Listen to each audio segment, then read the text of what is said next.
Hmm.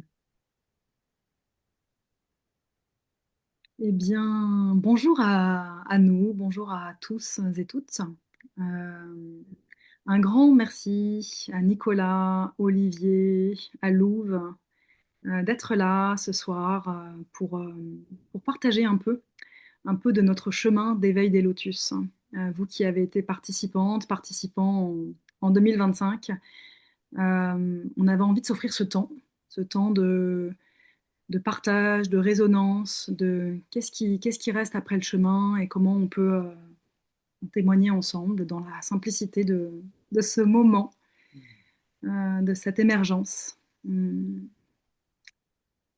Merci à vous d'être là, sachant que le chemin, voilà, le parcours s'est terminé il y a quelques jours. En même temps, il s'est terminé, mais il s'ouvre à la suite, puisque le chemin David et Lotus, c'est toute sa vie. Mais voilà, vous venez de vivre cette grande aventure de 5 modules, et on est curieuse de vous entendre sur ce que ça vous a fait vivre. Mm. Et on avait envie de vous souffler cette première question de qu'est-ce qui vous a appelé au départ à rejoindre cette aventure. D'ailleurs, le premier module s'appelle l'appel. Alors, si vous vous connectez un peu à ce moment du début, quel a été votre appel?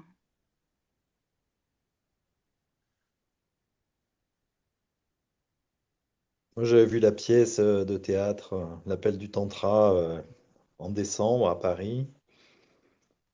J'étais en contact avec Chétan et voilà, je savais qu'il y avait ce groupe qui allait se créer. Moi, j'étais intéressé par la dimension continue le fait d'avoir un groupe qui est suivi avec les mêmes personnes ou quasiment durant tout le parcours.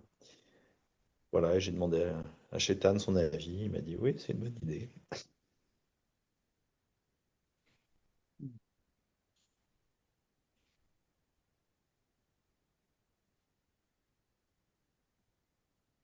Ouais, pour ma part, le tantra, ça faisait déjà plusieurs années que je le reniflais un peu ici et là. J'ai participé à un atelier par-ci par-là. J'avais, sans vraiment me relier, en tout cas, à une proposition qui me convenait, j'avais assez de clarté sur le fait que dans mon chemin, j'avais fait beaucoup de choses en lien, enfin, qui utilisaient les mots. Euh, donc pas forcément quelque chose de mental, ça peut être quelque chose de sensible aussi, mais en tout cas qu'utiliser les mots. Et là, j'avais une clarté que le tantra, ça utilisait surtout le corps.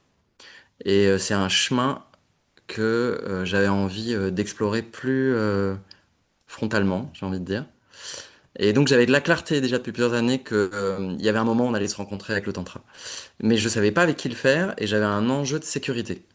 Et ça m'arrive de me trouver dans des situations où j'étais pas OK avec la sécurité, où je suis même pas resté. Et il y a un moment, bah, j'ai posé la question à Sophia. On s'est parlé, je lui ai dit, mais en fait, ton tantra à toi, il a quelle couleur? C'est quoi ton tantra à toi? Et elle m'en a parlé longuement. Et donc c'est très intuitif, hein, ce que je veux dire, mais j'ai beaucoup aimé ce que j'ai entendu. C'est-à-dire, elle m'a pas dit ce que c'était le tantra. Enfin, elle me l'a dit certainement aussi, mais c'est pas ça j'écoutais. C'était plus, c'était quoi sa manière de l'approcher. Et j'ai entendu les enjeux de sécurité qui étaient importants pour moi, mais au-delà de ça, surtout, j'ai entendu quelque chose qui m'était cher, mais je savais pas que c'était une couleur particulière. C'était la dimension d'amour que Sophia, Nartan et toute l'équipe mettaient sur le tantra. Et on peut aborder le tantra de beaucoup de manières. Et j'ai été témoin et participant d'exploration en tantra où on était beaucoup plus sur la technique. Alors je dis pas qu'il n'y avait pas de technique dans ce tantra-là, mais c'était une technique qui était baignée de soins, d'amour, de liens humains, de chaleur, je vais dire. Voilà, c'est le mot qui me vient pour euh, d'humanité. Et j'ai vraiment eu la clarté que c'est ça que je cherchais quand j'ai entendu Sophia en parler. Et donc j'ai dit oui. Et, euh, et on en parlera plus tard, j'imagine, mais je le regrette pas. Merci Olivier, merci Nicolas. Je me souviens de cet instant dans un café parisien. Merci beaucoup. Mm. Hmm. Du coup, moi, ce qui me vient, pourquoi j'ai répondu à cet appel. Ça faisait déjà un moment que j'avais fait explorer le tantra dans des stages, dans des espaces, mais qui étaient un peu éphémères. C'est-à-dire que bah, c'est sur quelques jours, donc on rencontre un groupe, une tribu, et puis tout s'évapore et s'évanouit un petit peu. Les chemins de chacun se perdent. Et je crois que l'idée d'une formation continue était vraiment quelque chose qui résonnait fort pour moi parce que ça me permettait d'aller au-delà du personnage qui peut se mettre en place sur un stage très court, en fait. Je vois bien qu'il y avait les mêmes mécanismes qui peuvent se mettre en place. Au début, bah, on se laisse apprivoiser, puis après, on se sent bien avec le groupe, puis on est tous cul et chemise, et puis finalement, ceux avec qui on connecte pas trop, bah, on s'en fiche parce qu'on les reverra pas. Donc, il n'y a pas besoin d'aller creuser, quoi. Alors que là, dans ce chemin, eh ben, on va se revoir.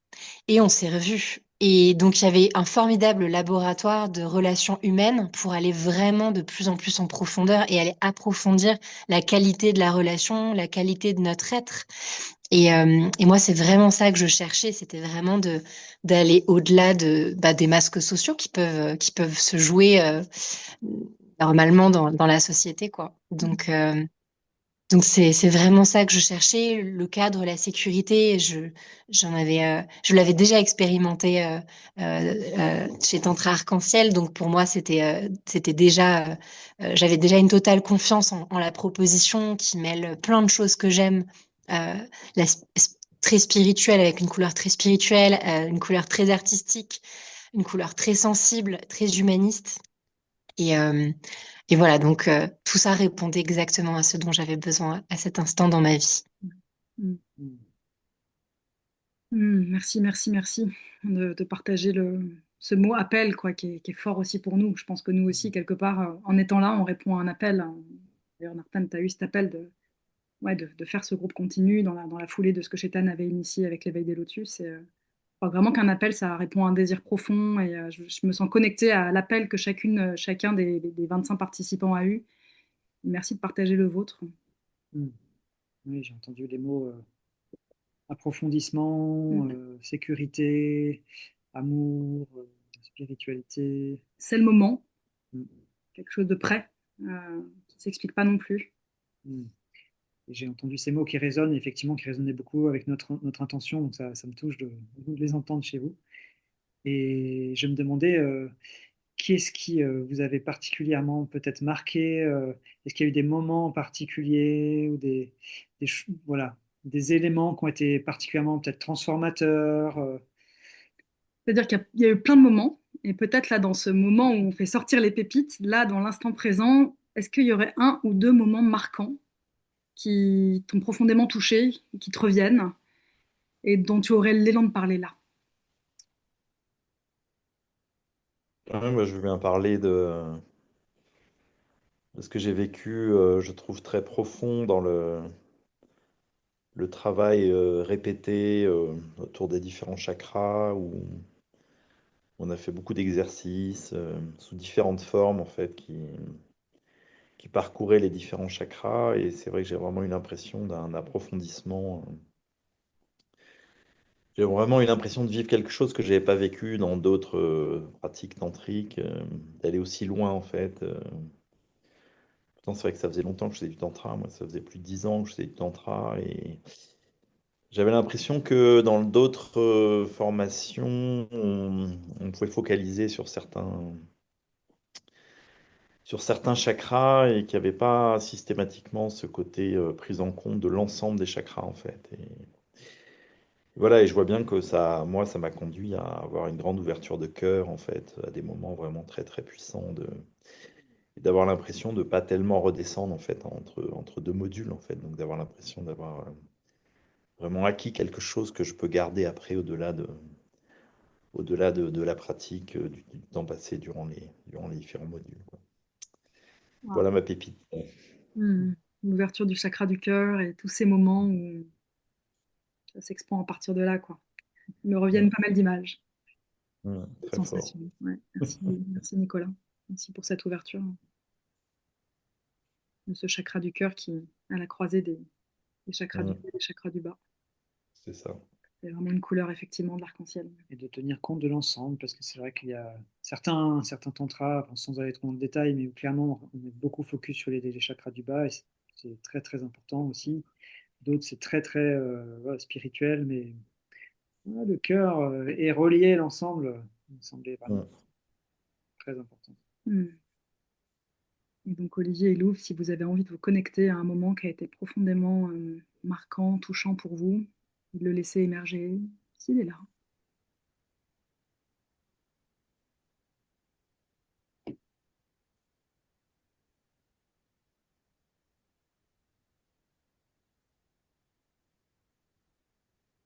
Je vais tenter de prendre la parole. J'espère qu'il n'y aura pas trop de bruit à côté. Euh, c'est difficile de choisir un seul moment. Il y a beaucoup de choses qui me reviennent, mais ouais, je crois que l'ouverture du cœur, c'est quelque chose qui me parle dans le sens où j'ai vraiment senti comment je peux connecter au cœur avec l'autre, comment je sens mon propre cœur s'expandre et comment je me connecte au niveau du chakra du cœur, en fait. Et je sens le cœur de l'autre, enfin, au-delà des battements, sa vibration. Et ça, c'est vraiment quelque chose ouais, qui est marqué en moi et qui me permet d'avoir une meilleure connaissance, ouais, de mon champ énergétique aussi. C'est quelque chose qu'on a pu faire dans les pratiques. Et puis, il y a une autre chose qui m'est revenue, c'est dans les massages de la yoni, en tout cas dans les massages des yoni et lingam, c'est l'aspect libération des émotions, l'aspect spiritualité qui me, qui me touche beaucoup parce qu'effectivement, d'aller d'abord reconnaître aussi nos parts un peu plus sombres en fait. J'ai l'impression que c'est quelque chose qui est aussi présent dans toutes les structures en fait, pas que dans ces espaces-là, pas que dans ces structures-là. Et pour moi, c'est précieux de pouvoir offrir de l'espace à ces émotions dites un peu plus basses ou un peu plus négatives, euh, avec une dimension spirituelle. Ouais. Merci.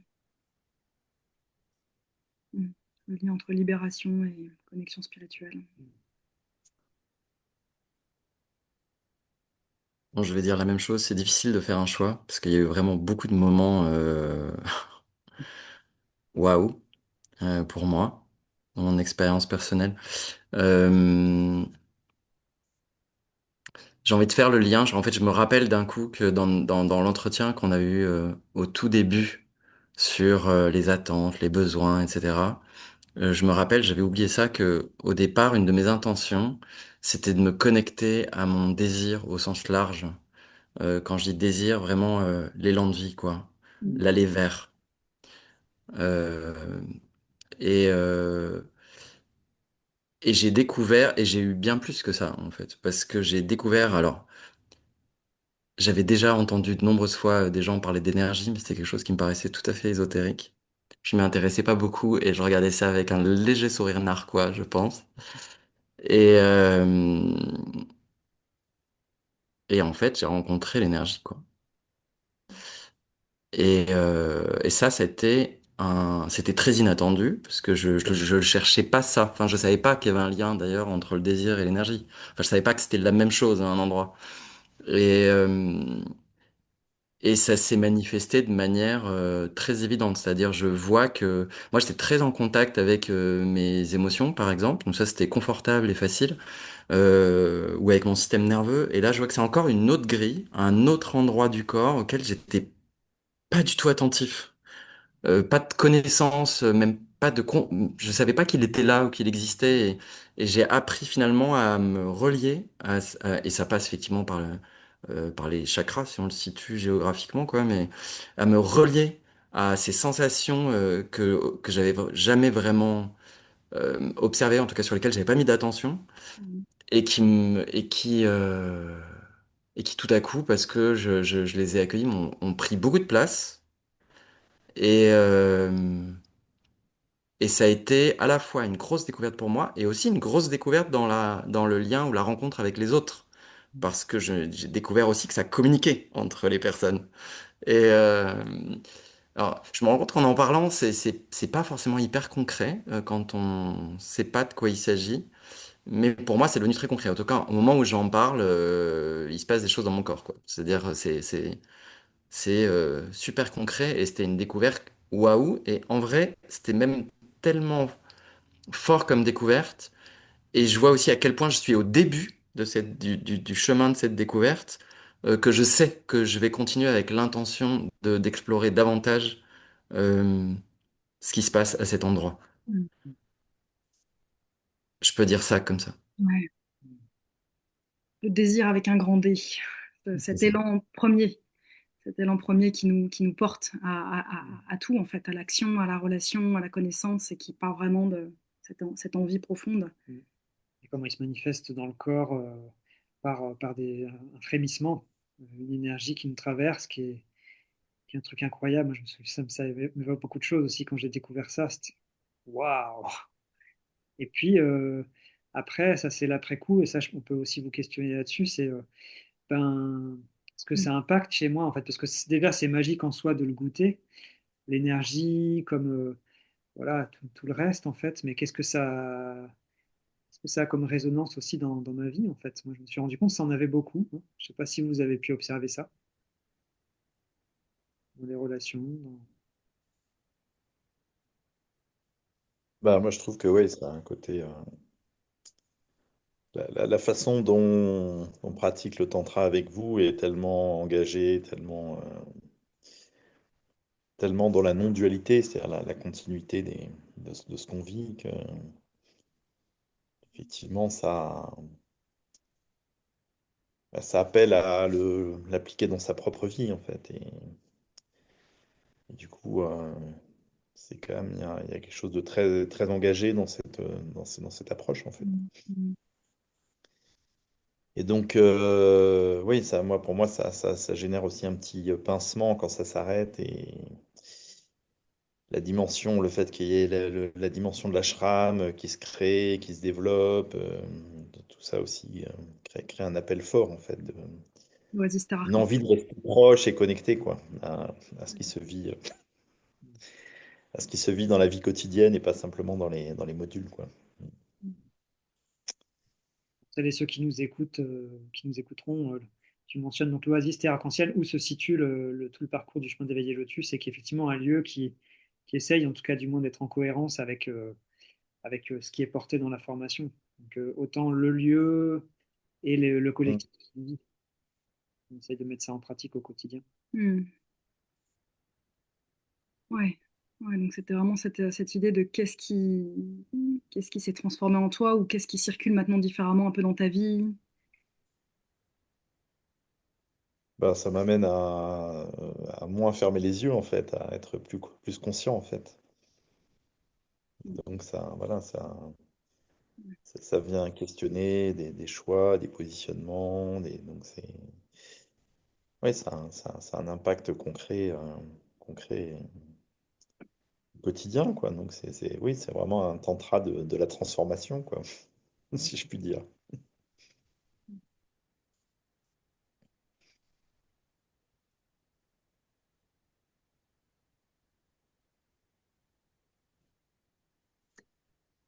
Pour vous?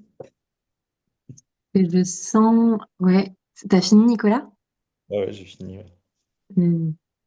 Bah, c'est ça qui est bon, en fait, c'est de t'écouter et de laisser cet écho à l'intérieur de moi résonner au fond de mon ventre. Je crois que c'est quelque chose que je mesurais pas, la portée de l'intention, la portée de nos essences, toujours pour revenir dans le champ énergétique. Il y a un endroit où je sens vraiment quelque chose de transformé en moi, c'est ma souveraineté intérieure. On est vachement allé travailler ouais, sur le désir, sur les limites, sentir où est mon désir, où est celui de l'autre, qu'est-ce qui est OK ou qu'est-ce qui est pas OK pour moi. Et tout Mhm. ça, ça m'amène ouais, une grande souveraineté intérieure, quoi. Je me sens beaucoup plus solide euh, en moi, beaucoup plus ouais, maîtresse, beaucoup plus dans ma puissance, dans mon yin et dans mon yang, quoi. Il y a quelque chose de très équilibré qui s'est posé. Donc je sens que ça change ma voix. Je sens que ma voix, elle est différente. J'entends à l'oreille qu'il y a quelque chose qui a changé. Je vois que dans mes relations aussi, il y a un positionnement qui est vachement plus clair, en fait, de comment je me positionne au monde. C'est vraiment, je suis allée travailler des trucs de facettes, ouais, le triangle de Cartman, la victime, le bourreau, le sauveur, ce genre de choses, mais aussi, voilà, plein de mécanismes inconscients. On est une grande famille. Tu as nommé Nicolas, cette tribu. Ça, moi, je crois que j'ai trouvé un énorme soutien d'être aimée, même dans mes parts, voilà, les plus sombres, même dans ce que j'avais pas envie de voir en moi. Et donc, ouais, un grand soutien, un grand amour. Et ouais, et donc faire famille, bah, c'est s'aimer dans toutes nos facettes, en fait. Et donc évidemment qu'on va se renvoyer des choses et qu'on grandit ensemble, quoi. Il y a vraiment cette dimension-là, je me sens soutenue. J'ai une sécurité à savoir qu'on va se revoir toutes et Mm. tous. Je sais pas quand, il y aura sûrement un stage autogéré qui va s'organiser, mais aussi dans d'autres sphères, dans d'autres endroits, il y a vraiment un appel fort à se retrouver aussi dans cette belle famille, dans cette belle sangha qu'on crée. Mm. Merci. Euh, ouais, j'ai envie de rebondir. J'ai, c'est amusant, c'est-à-dire que cette tribu, on a quand même passé un paquet de temps ensemble.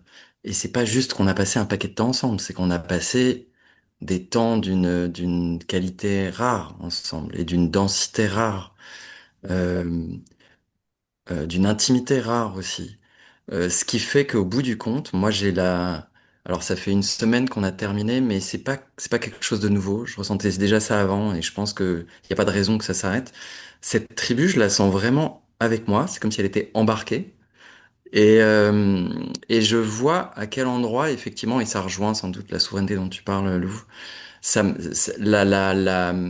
comment ça nourrit ma puissance dans ce que j'ai parfois besoin d'assumer dans la vie de tous les jours. Là, je parle dans le lien de la vie de tous les jours. Je suis parfois dans des situations où je me dis ma manière de penser ou de fonctionner ou d'assumer certaines choses, elle est pas forcément compréhensible ou même pas forcément OK pour les gens qui sont là.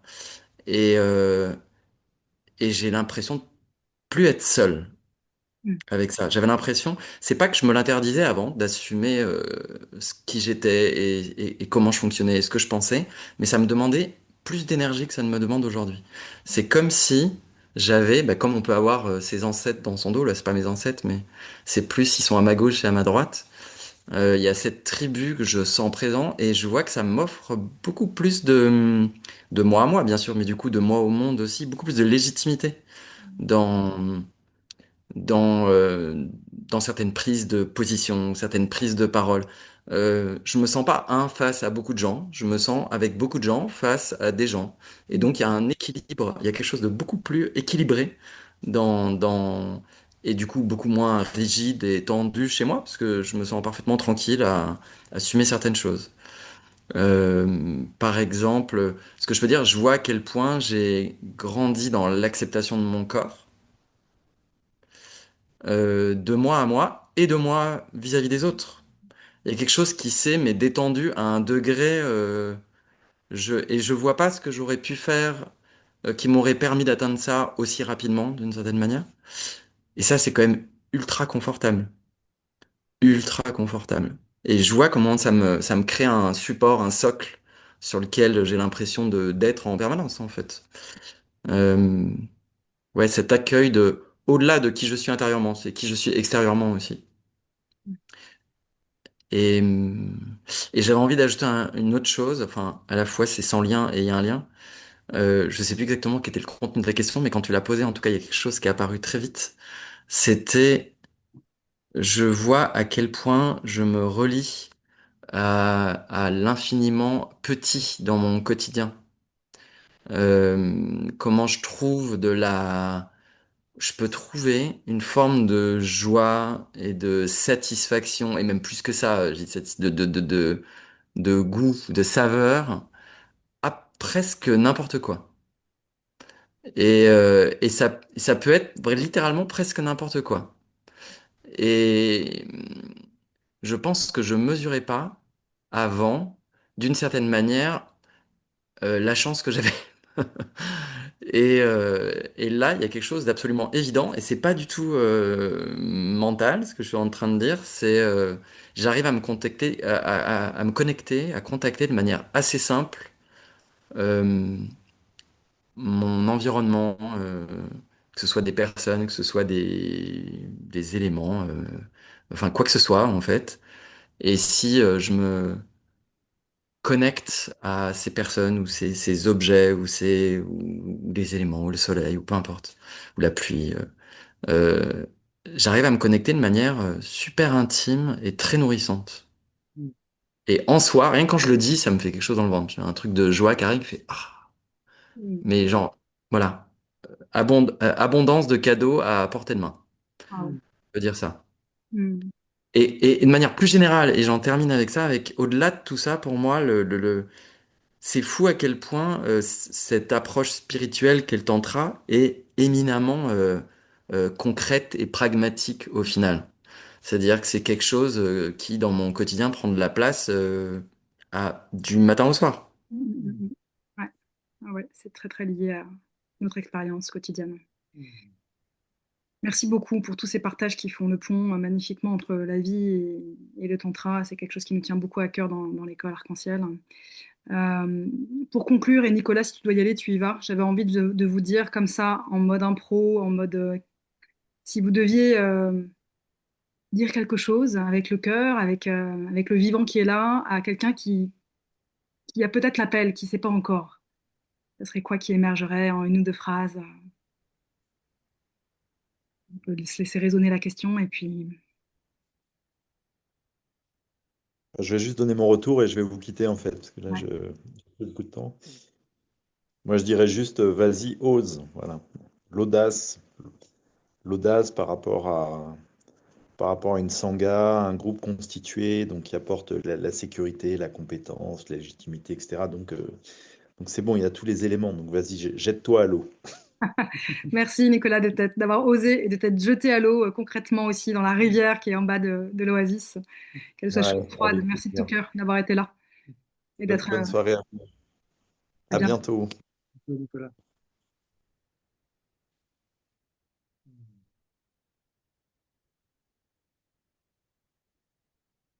Pour vous deux, ouais, s'il y a un petit mot de la fin.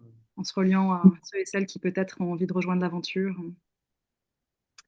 Ouais. Euh, moi, j'aurais envie de dire, je pense que c'est un des chemins qui m'a le plus apporté parce il, in- il intègre, il inclut toutes les dimensions de l'être, physique, énergétique, spirituel. Et je pense que et c'est la relation à soi, la relation à l'autre. Enfin, le développement personnel, c'est bien, mais en fait, le développement relationnel, c'est peut-être mieux, en fait. Et c'est vers ça qu'on va enfin, je crois, quand on travaille sur soi, c'est pour un monde meilleur, c'est pour avoir un impact sur le monde. Et je pense que le tantra arc-en-ciel, pour moi, et ce tantra et cette voie. Donc, n'hésite pas si tu as envie d'un chemin d'approfondissement, un chemin de transformation en profondeur. C'est l'endroit où tout cela émergera. Mm. Merci Merci. Louve, merci pour ta profondeur partagée. C'est pas simple en deux, trois phrases. Si je parle du tantra, déjà, ce qui me vient spontanément pour moi, c'est, je sais pas trop ce que ça voulait dire quand on parlait de non-dualité. En tout cas, et maintenant c'est très clair pour moi et ça parle entre autres, à quel point je suis OK dans tout ce que je suis et dans toutes mes polarités et à quel point il n'y en a pas une qui exclut une autre et même elles vont ensemble, elles fonctionnent ensemble. Elles sont indissociables les unes des autres et pour moi ça c'est un creuset en soi d'accueil qui est énorme. Euh, pour moi c'est ça, en tout cas c'est un des aspects du tantra, c'est t'es parfait tel que tu es quoi, t'es parfaite tel que tu es. Euh, et d'aller expérimenter ça et de le reconnaître dans tes cellules. De te l'entendre dire, de le dire à d'autres, de le vivre dans le lien, effectivement. Et alors ça parle du tantra. Et puis pour parler de l'école arc-en-ciel, Ah, là, ce qui me vient, ouais, c'est fort, ça me touche même de le dire, c'est à quel point ça parle d'intégrité et de congruence. Euh, ouais, c'est ce que je pense de vous deux, entre autres, Nartan et Sophia, c'est ce que je vois, c'est ce que j'ai été témoin de ça, et c'est quelque chose qui est essentiel pour moi et des choses auxquelles je me suis relié. Je me suis dit, en fait, alors je dois préciser, euh, je vous ai rencontré avant le tantra, Sophia un peu plus que Nartan, mais en fait, ce qui me frappe, c'est que vous êtes les mêmes personnes à l'extérieur et à l'intérieur.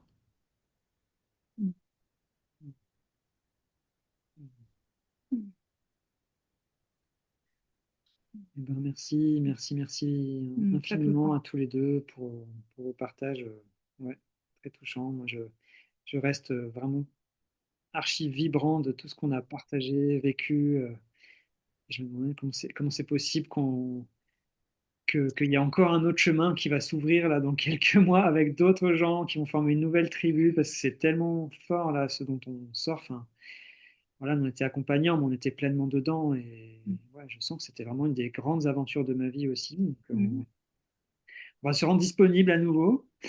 Mais waouh, Mm. merci d'offrir quelques pépites de votre chemin Ouais, aussi. bah ouais. Merci d'oser si simplement en témoigner. Je trouve que c'est aussi ça qui change les lignes, de pouvoir parler de mon vécu tantrique en toute simplicité, sécurité et dans ce sentiment de contribuer profondément. Mm.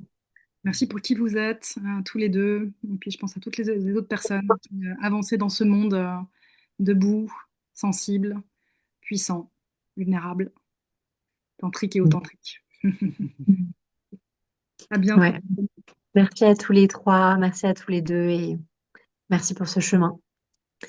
Nous sommes tous reliés, tous, toutes reliées. Je me réjouis de vous revoir bientôt. À Je vous bientôt. aime.